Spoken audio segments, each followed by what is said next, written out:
What's up, Fisherman Fanatics? So I figure I'd bring you an update on the shrimp breeding tank and kind of give you an idea as to what's going on with that. It's been a while since I've done it.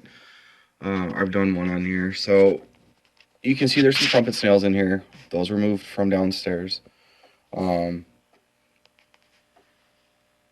pest snail. Ram's horns are still in there.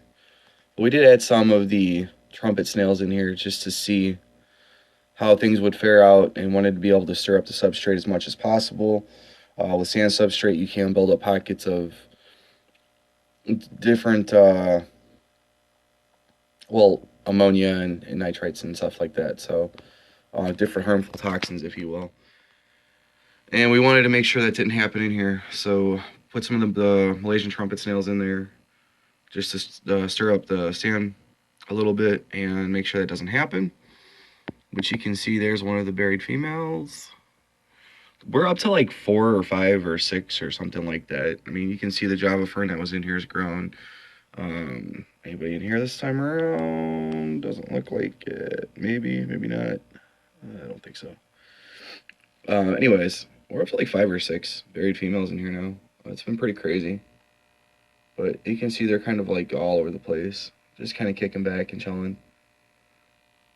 And there's eggs pretty much everywhere in here now from the snails, which is fine, because most of these guys have been knocked out already. I think that's the only one that's been pretty much left, and he'll more than likely get pulled out. But there's still quite a few of them in there. I mean, they're all buried inside of the Java moss, which you can see is kind of exploded. It's doing really, really, really nicely. But I mean, that's really about it right now. There's tons of algae on top of the rock, and the plants have algae in them too, which is really, really good. They have a lot of food sources. We're feeding it once a day pretty much, and you can see this was put in there yesterday, and it's almost gone already between the snails and the shrimp. So we're feeding it once a day. Not as much as you would think, just a little bit here and a little bit there. Want to make sure that there is sustainable food for the snails as well as the shrimp. And that's really about it. I mean, not too much else has happened yet. In theory, the first berried shrimp should be due a couple weeks since we noticed the first one. Other than that, we've been adding them regularly. It seems like once every other day or every couple of days, it seems. But there's plenty of berried females in here now, so it's not going to be too much longer before we have babies in here. And as you can see, the tank's doing really well. There's nothing wrong with it at all. Oh, hello. Nice of you to join us today.